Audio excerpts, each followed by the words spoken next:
नमस्कार, मैं हूं बालकृष्ण धरेजा। आप देख रहे हैं डेली लाइव। आइए शुरुआत करते हैं आज के मुख्य समाचारों की। जंक्शन थाना में सीएलजी सदस्यों की बैठक आयोजित। सार्वजनिक स्थानों पर होली तथा शबे बारात पर्व नहीं मनाने को लेकर हुई चर्चा।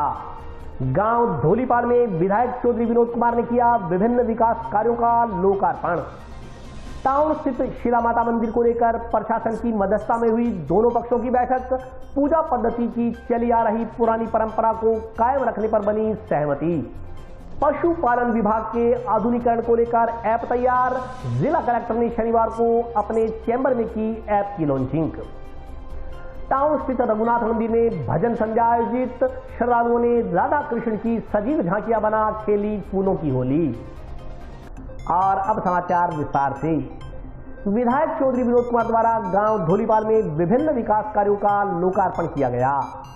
शनिवार को निकटवर्ती गांव धोलीपाल में विधायक चौधरी विनोद कुमार ने विकास कार्यों का लोकार्पण किया। सरपंच महावीर मूड ने बताया कि विधायक चौधरी विनोद कुमार के प्रयासों से 16,80,000 रुपए की लागत से निर्मित पंचायत भवन, 20 लाख की लागत से अबोहर रोड पर निर्मित राजकीय उच्च माध्यमिक विद्यालय MCC ब्लॉक खड़ंजा तथा नाली निर्माण का लोकार्पण किया गया। इस मौके पर बोलते हुए विधायक चौधरी विनोद कुमार ने ग्रामीणों को आश्वस्त किया कि कांग्रेस शासन में गाँव में भरपूर विकास कार्य करवाए जाएंगे। उन्होंने कहा कि गाँव के विकास में कहीं भी धन की कमी आड़े नहीं आने दी जाएगी। इसके अलावा निर्माण कार्यों में गुणवत्ता का भी विशेष ध्यान रखा जाएगा। इस मौके पर विधायक ने विधायक कोटे से 5 लाख रुपए राजकीय उच्च माध्यमिक विद्यालय में CC ब्लॉक बनाने, 5 लाख रुपए अंबेडकर भवन के निर्माण के लिए देने की घोषणा की। इस मौके पर ग्रामीणों ने विधायक चौधरी विनोद कुमार, जिला प्रमुख कविता मेघवाल व पंचायत समिति प्रधान श्रीमती इंदिरा जाखड़ का आभार व्यक्त किया। कार्यक्रम में काशीराम, बादल सिंह, महावीर मूंड, तरसेम मेघवाल, कुलदीप नैन, सुभाष गोदारा, रूपराम, कुलभूषण सिरावता, ब्रजलाल भांबू, रूप सिंह, मोहनलाल नायक, गुलाब सिंह सहित अन्य ग्रामीण मौजूद रहे। जो नई पीढ़ी है ना, बिना तो मैं हमेशा कहूँ भी जको माँ बाप की सेवा करो बहुत तरक्की करे। अपनी बात की मैं गारंटी ले हूँ, जको कोई माँ बाप की आज्ञा करी मांगे सेवा करेगो और सच्चा मन को आशीर्वाद प्राप्त करेगो, वो जीवन में कभी नीचो को जागरूक ऊंचो ऐसे निगाह मार के देख अड़ोस पड़ोस में एक दूसरे गांव में जगह घर में बुजुर्गों की इज्जत है, घर ऊंचा की है, जगह इज्जत पूरी घर नीचे। अपने बच्चे गांव के पिछड़ रहे थे, ये कारण ही अंग्रेजी और मैथ है। और जिस ढंग से जो ये 1200 विद्यालय लेकर के आए हैं, ये जैसे आप जैसे गांव के अंदर 5000 की आबादी के प्रत्येक गांव के अंदर विद्यालय बढ़ेंगे, इसके लिए मैं चौधरी साहब का बहुत बहुत धन्यवाद करना चाहता हूँ। सारा गांव का लोग इकट्ठा हो गया। एक तो स्कूल के में 5 लाख रुपया, एक रोड बढ़ लगी भी मैं 5 लाख रुपया, और कोशिश रखा है मैं पंचायत समिति की तरफ जिया जरूरत के मुताबिक पैसा देने की बात है। पैसा कोई कमी को नहीं गया, वो काम करे, अच्छा काम करेगा, वो काम खत्म फिर दे देगा, अगले साल में दे देगा, और आज 4 दिन रह गया, अगले साल नहीं फिर चालू हो जाएगा। तो पैसा की कमी को नहीं आने जा, विकास कराना काम कुछ छोड़ दो। एक बुजुर्ग का सड़क तीन की तो बनानी पड़ेगी, सारी पड़ेगी। शिलान्यास का प्रोग्राम है, तो हमारा पंचायत घर नया बना 16 लाख की लागत से, उसका उद्घाटन है। एक कन्या अपने RTLP स्कूल के अंदर 30 लाख से नरेगा के अंदर सड़क बनी है, उसका उद्घाटन है।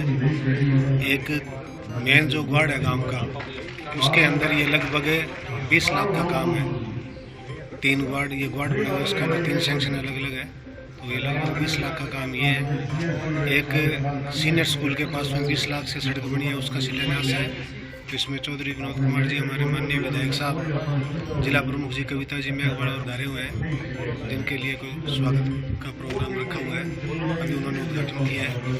उसमें तो सड़क का इनसे कुछ बजट की उम्मीद है, तो ये घोषणा करके जाएंगे। और एक जो हमारे 400 मीटर का ट्रैक है, वो प्रमुख जी अभी घोषणा करने वाले हैं उनकी, उसकी प्रशासनिक स्वीकृति तो निकल चुकी है, लेकिन वो 40 लाख की सैंक्शन है। तो उसमें बास्केटबॉल का ग्राउंड है और एक 400 मीटर का ट्रैक है, जिसका निर्माण किया जाएगा।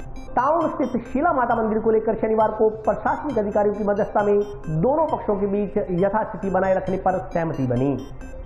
टाउन स्थित शिला माता मंदिर उर्फ शिला पीर को लेकर शनिवार को प्रशासनिक अधिकारी की ओर से दोनों पक्षों में मध्यस्थता की गई। टाउन थाना में आयोजित हुई वार्ता में प्रशासन की ओर से उपखंड अधिकारी कपिल यादव, SHO लक्ष्मण सिंह तथा DSP प्रशांत कौशिक मौजूद रहे। बैठक के दौरान दोनों पक्षों ने कहा कि विवाद की स्थिति इसलिए बनी क्योंकि वहां के व्यवस्थापक ने श्रद्धालुओं को पूजा करने से रोका। बैठक में निर्णय लिया गया कि भविष्य में धर्म स्थल के प्रबंधक दोनों ही धर्मों के लोगों को अपनी अपनी पूजा पद्धति अनुसार पूजा करने से मना नहीं करेंगे। प्रशासन ने भी इस पर व्यवस्थापक को श्रद्धालुओं को किसी भी तरह से पूजा करने, दूध आदि चढ़ाने से न रोकने हेतु पाबंद किया। बैठक में उपस्थित लोगों ने कहा कि यह जिला सौहार्द के लिए जाना जाता है, किसी भी तरीके से माहौल न बिगड़े, इसके लिए सभी को प्रयासरत रहना चाहिए। विश्व हिंदू परिषद के आशीष पारिक ने कहा कि विश्व हिंदू परिषद किसी भी प्रकार का माहौल नहीं बिगाड़ना चाहता तथा शांति और सौहार्दपूर्ण वातावरण के साथ पूजा स्थल पर पूजा करना चाहता है। उन्होंने कहा कि शांति सौहार्द बना रहे, इसके लिए दोनों पक्षों को प्रयास करने होंगे। इस अवसर पर प्रताप सिंह शेखावत, मनोज शर्मा, गंगाधर, देवेंद्र पारिक, एडवोकेट जाकिर हुसैन, अमीन खान, इशाक खान, काशिम अली सहित अन्य लोग उपस्थित रहे।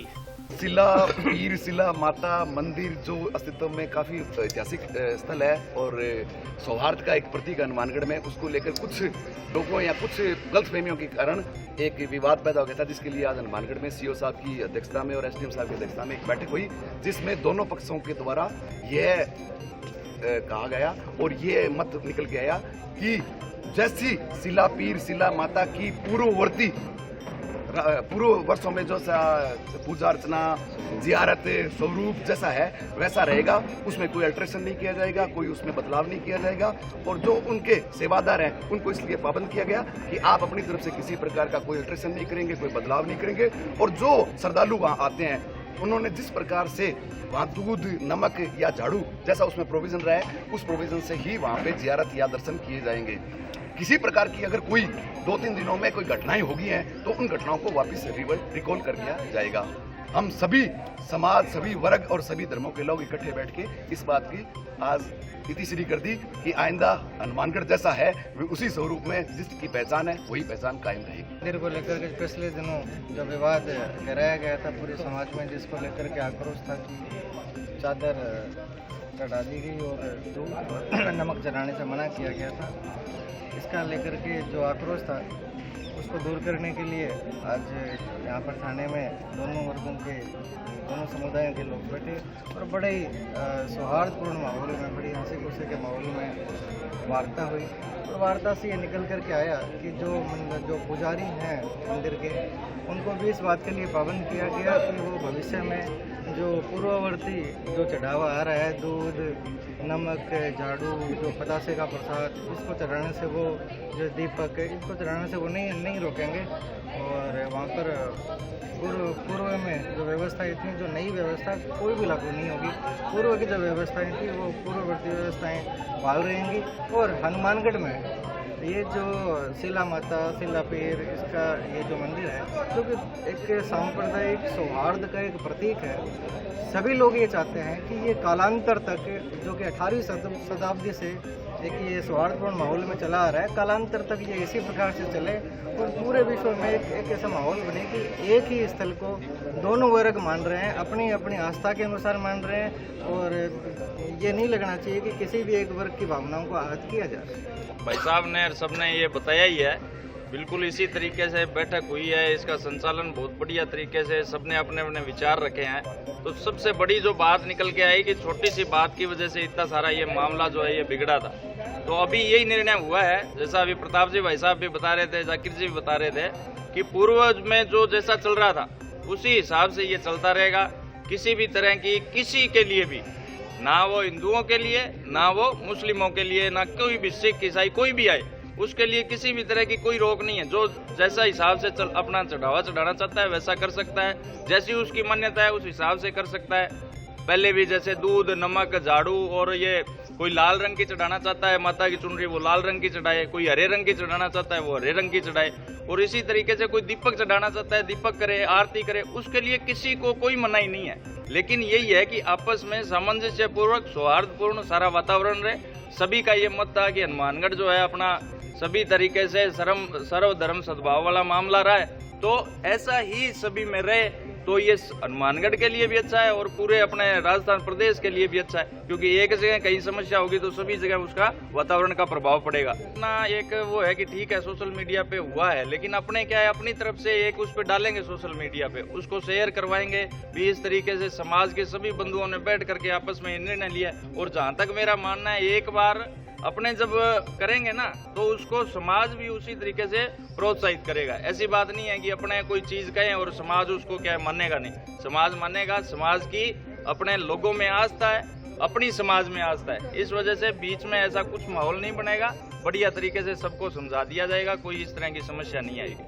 पशुपालन विभाग के आधुनिकीकरण को लेकर एनआईसी की तरफ से तैयार किए गए ऐप की लॉन्चिंग शनिवार को जिला कलेक्टर जाकिर हुसैन ने अपने चैम्बर में की।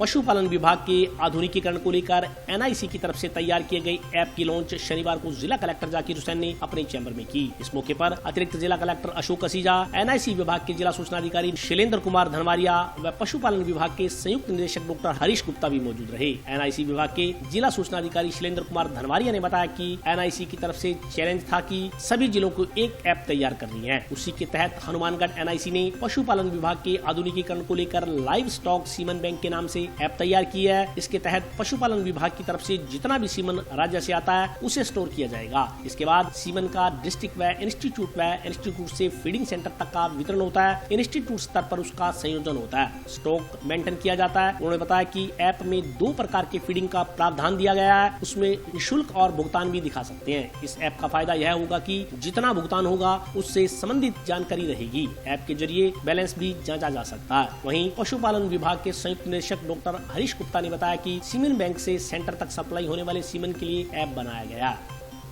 सीमन का जो बैंक है वहाँ से जो सीमन हमारे सेंटर तक सप्लाई होगा उसके लिए एक ऐप डेवलप किया है, जिसमें स्टेट से डिस्ट्रिक्ट को सप्लाई होगा और डिस्ट्रिक्ट से इंस्टीट्यूट को होगा, इंस्टीट्यूट से फीडिंग सेंटर। तो वहाँ से ये जो सीमन का पूरा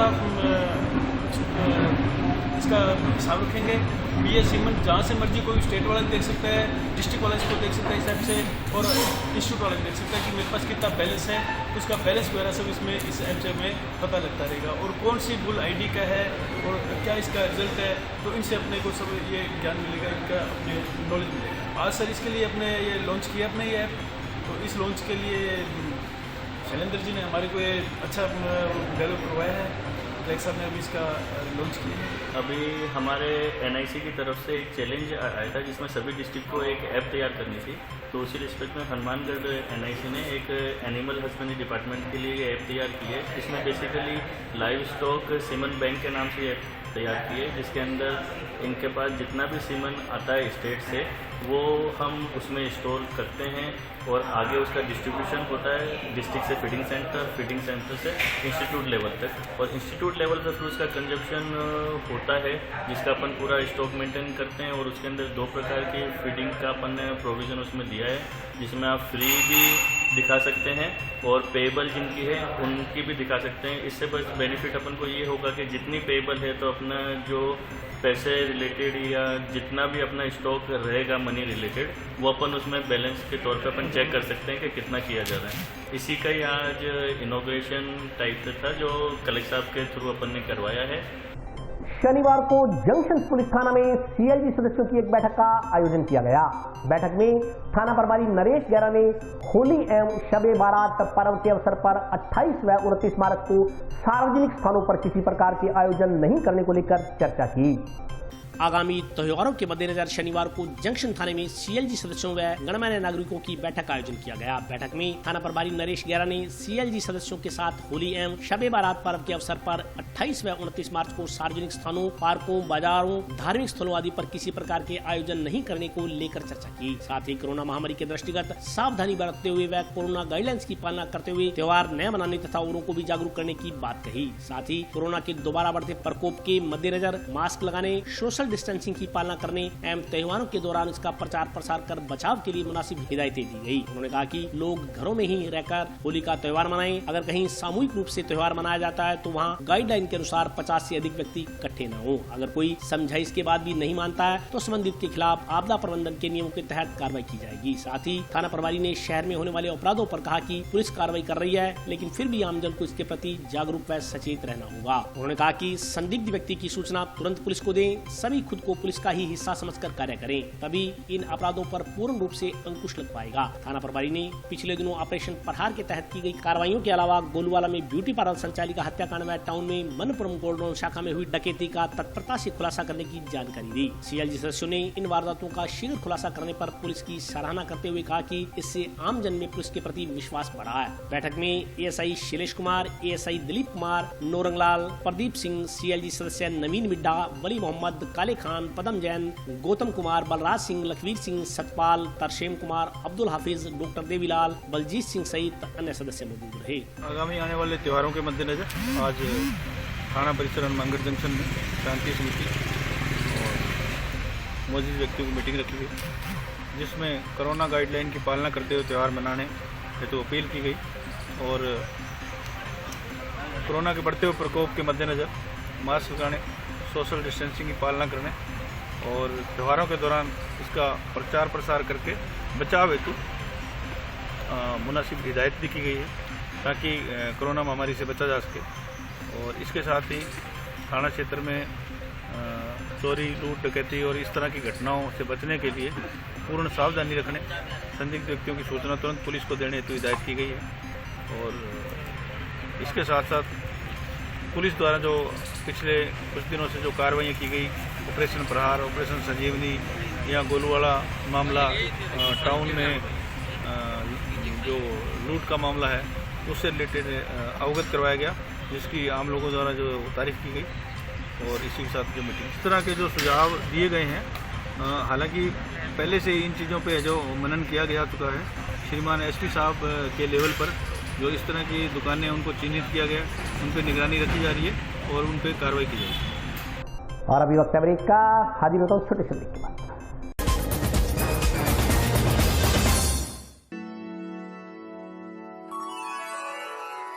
यूं तो कई बार मुझे हंसते देखा है,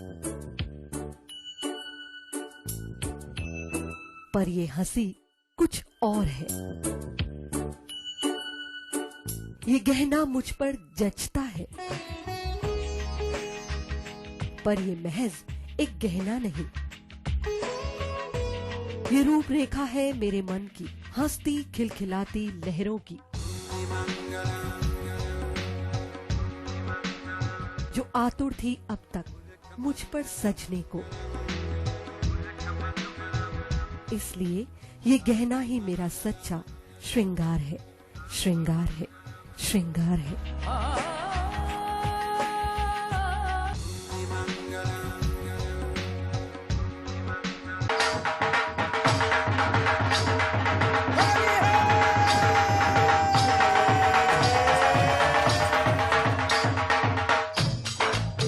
होली के इस शुभ त्यौहार पर मेरी ओर से इलाका वासियों को ढेर सारी शुभकामनाएं।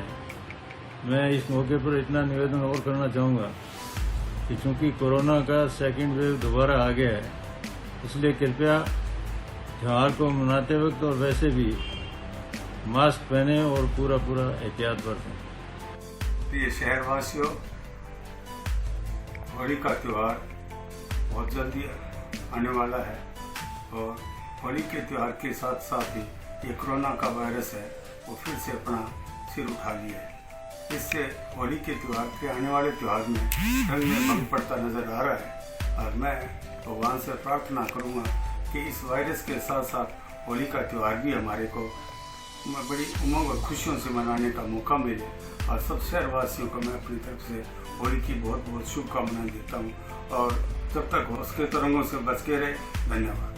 आने वाले होली पर्व के लिए मैं पूरे ज़िले के नागरिकों को मेरी ओर से बहुत बहुत बधाई और शुभकामनाएं देता हूं और सभी नागरिकों से यह अनुरोध है कि कोरोना गाइडलाइंस का पूरी तरह से पालन किया जाए। जो प्रोटोकॉल बताए गए हैं उनका सख्ती से पालन हो और अनावश्यक भीड़ भाड़ से बचें। और जहाँ तक हो सके जो भी कार्रवाई है वो नियमों के अंतर्गत ही करें, भीड़ भाड़ से बचते हुए और अनावश्यक बिना काम के घर से नहीं निकलें। तो एक बार पुनः मैं पूरे जिले वासियों को मेरी ओर से होली की बहुत बहुत शुभकामना मुबारकबाद देता हूँ। मेरी तरफ से हनुमानगढ़ ज़िले के सभी वासियों को आने वाले पर्व होली की बहुत बहुत शुभकामनाएं। मैं चाहूँगी कि हम इस त्यौहार को बहुत ही प्रेम सद्भाव के साथ मिलजुल कर मनाएं और लेकिन इसके साथ साथ अपनी सुरक्षा का भी पूरा ध्यान दें। वर्तमान समय में जिस प्रकार से कोरोना की दूसरी लहर की आशंका बनती जा रही है, राज्य सरकार इस बारे में बहुत सक्रिय है और सतर्क है इस बारे में। उसी के अनुरूप हम इस त्यौहार को मनाने में सतर्कता का पालन करें, कोविड गाइडलाइंस को फॉलो करें और इंश्योर करें कि ना तो स्वयं किसी प्रकार से संक्रमण का शिकार हो और ना ही हमारे आसपास के लोग इस प्रकार के खतरे का सामना करें। इसके साथ ही हम होली को बहुत ही सेफ होकर खेलें। पानी की जल को बचाना आज की बहुत बड़ी आवश्यकता है, तो पानी को व्यर्थ नहीं गंवाएं और साथ ही किसी भी इस प्रकार का व्यवहार या इसमें नहीं करें जिससे कि आने वाले समय में स्वयं को या किसी और को इसका नुकसान उठाना पड़े। तो मैं पुनः अपने इस जिले के सभी वासियों को होली की बहुत बहुत शुभकामनाएं दूंगी और रिक्वेस्ट करूंगी कि वो बहुत ही सतर्क होकर प्रेम और सद्भाव के साथ त्यौहार को मनाएं। नमस्कार दोस्तों, मैं हूं आपका दोस्त बालकृष्ण थरेजा। पिछले साल की तरह इस बार भी होली का त्यौहार ऐसे समय में आ रहा है जब एक बार फिर से कोरोना महामारी का खतरा बढ़ गया है। पिछले कुछ दिनों से कोरोना के मामलों में लगातार बढ़ोतरी हो रही है। ऐसे में एक बार फिर ये सवाल उठने लगा है कि क्या इस बार भी पहले की तरह होली का त्यौहार फीका चला जाएगा। कुछ लोगों के मन में ये सवाल भी पैदा हो रहा है कि होली में रंगों से खेलने से क्या कोरोना का खतरा बढ़ जाता है। यदि चिकित्सकों की माने तो इस बार होली अपने घर में रहकर अपने परिवार के साथ ही मनानी चाहिए। परंपरागत तरीके से टोलियों में या दूसरों के घरों में जाकर इस बार होली का त्यौहार न मनाएं, इससे कोरोना संक्रमण का खतरा बढ़ सकता है। अक्सर होली में रंग लगाने में दोस्तों के हाथ, मुंह, आंख सभी आपके संपर्क में आ जाते हैं, इससे भी कोरोना फैल सकता है। इसलिए इस बार इससे बचना होगा। होली को लेकर व्यापार कारोबार की बात करें तो इस बार दुकानदारों में निराशा व्याप्त है। व्यापारी वर्ग के अनुसार पिछले साल भी इस वक्त कोरोना आ गया था और इस साल भी कोरोना है, जिसकी वजह से ग्राहक पूरी तरह से डर गया है। ग्राहकों को लगता है कि कोरोना वायरस के खतरे के बीच होली खेलना रिस्की हो सकता है, इसलिए बाजार पूरी तरह से ठप है। बहरहाल सुरक्षा और सावधानियां हमारे अपने हाथ में है, इसलिए होली किस तरह खेलनी है यह भी हमें खुद ही डिसाइड करना होगा। बहरहाल तमाम दोस्तों को इस रंगीन पर्व की मेरी ओर से बहुत बहुत बधाई, शुभकामनाएं।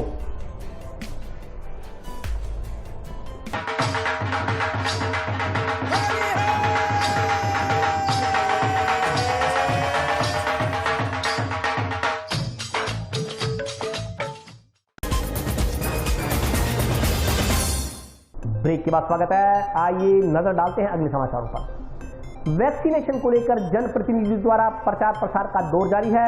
इसी क्रम में गांव जोड़किया के पंचायत प्रतिनिधियों ने ग्रामीणों से अपनी बारी आने पर इंजेक्शन लगवाने का आह्वान किया।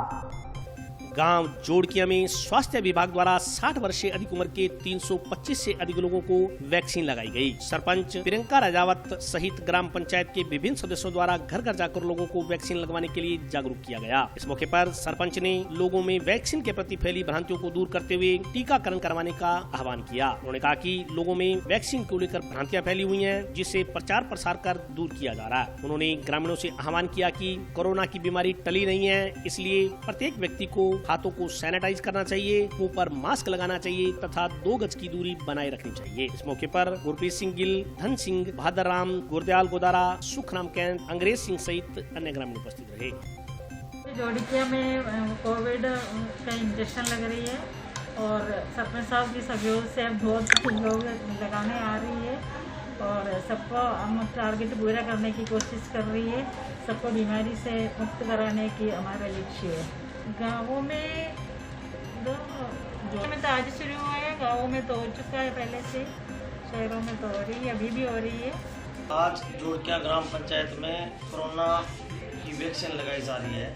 शहरों में और जो मेन स्वास्थ्य केंद्र है वहाँ पे तो पिछले 15-20 दिनों से ये प्रोग्राम चल रहा है और 5 तारीख को माननीय कलेक्टर महोदय ने वीडियो साहब के मार्फत से ये आदेश कराया था कि जितने भी स्वास्थ्य केंद्र है वहाँ पर जाके कोरोना की वैक्सीन लगवानी है। तो मैंने कलेक्टर महोदय से बात की कि स्वास्थ्य केंद्र कुछ गाँव से दूर है, 15-15 किलोमीटर दूर है, तो लोगों को आने जाने में परेशानी होगी। और कलेक्टर साहब ने जो हमारी बात को समझा और उसके बाद में जितने भी उप स्वास्थ्य केंद्र है वहाँ पर कोरोना की वैक्सीन की सुविधा करवा दी। और गांव के अंदर काफ़ी लोगों में भ्रांतियाँ थी, एक डर था, वो डर लोगों का दूर किया। हमारे सेक्रेटरी साहब महोदय ने, मेडिकल स्टाफ महोदय ने, ग्राम पंचायत के जो भी हमारे जनप्रतिनिधि है, जोर शोर से ये जो कोरोना की वैक्सीन है इसका कार्यक्रम चल रहा है और लोग बहुत ज़्यादा एक त्योहार की तरह इस वैक्सीन को ले रहे हैं और लोगों में बहुत ज़्यादा उत्साह है और सब लोग खुश होकर ये दवाई लगवा रहे हैं। श्री श्याम प्रभात फेरी मंडल सदस्यों ने चंकी थाप पर होली के गीत गाकर तथा फूलों की होली खेलकर होली का त्योहार मनाया।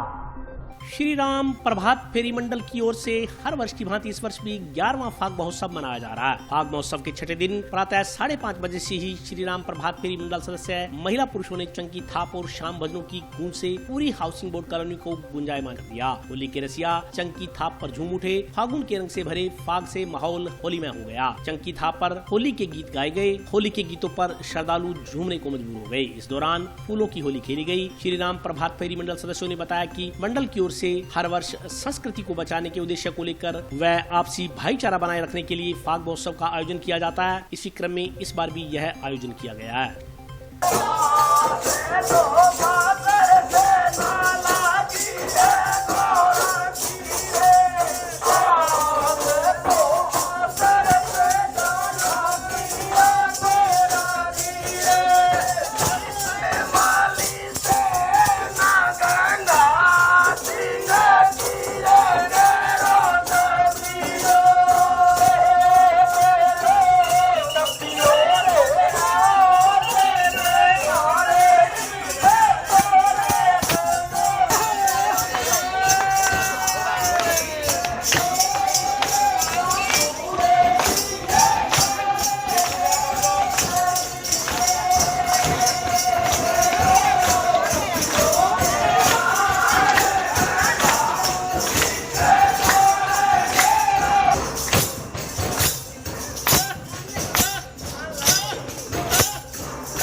श्री राम प्रभात फेरी मंडल रोजाना शिव कुटिया से प्रभात फेरी निकालता है जो सुबह 5 बजे से लेकर 6:15 बजे तक रोजाना चलती है।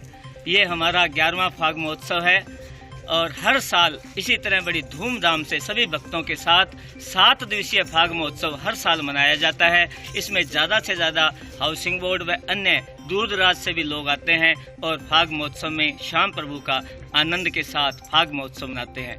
मैं यही प्रार्थना करूंगा ये निरंतर कार्य चलता रहे, इसी तरह फाग महोत्सव बनता रहे और प्रभात फेरी निरंतर भगवान की इच्छा के साथ चले। हमारा मुख्य उद्देश्य हमारी संस्कृति, हमारी विरासत और हमारे त्योहारों को बचाए रखना है। हम इसी तरह ये कार्यक्रम मनाएंगे और प्रभु की लीला में रंगे रहेंगे।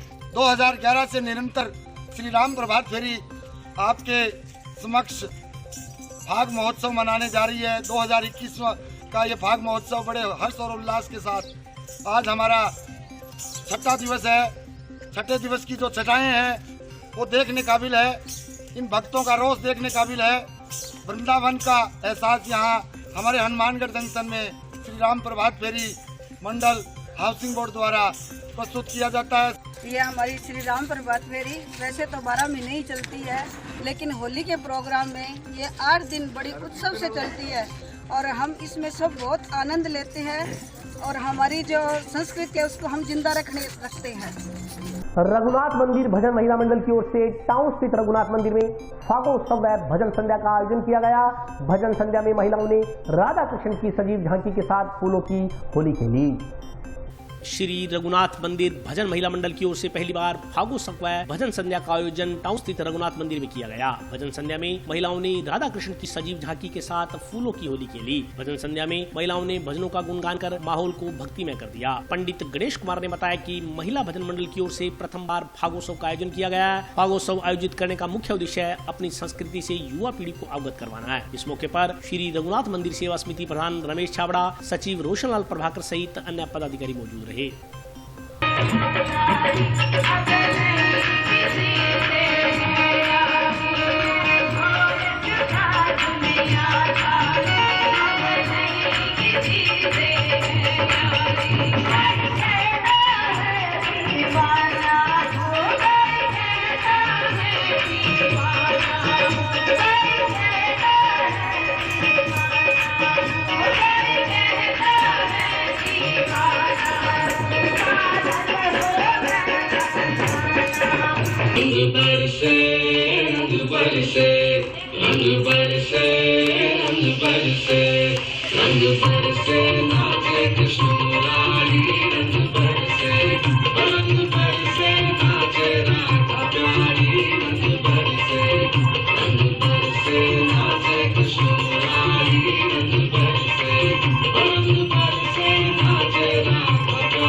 सेवा समिति द्वारा मेला रघुनाथ भजन मंडली द्वारा होली उत्सव फूलों की होली के द्वारा मनाया गया। इसमें सभी मेलों का पूरा उत्साह रहा, विशेष आकर्षण रहा। ठाकुर श्याम जी पूरे दरबार में छाए रहे और राधा कृष्ण की झांकी निकाली गई, फूलों की होली खेली गई। और आज के लिए बस इतना ही। कल फिर हाजिर होता हूँ नए समाचारों के साथ। तब तक के लिए नमस्कार।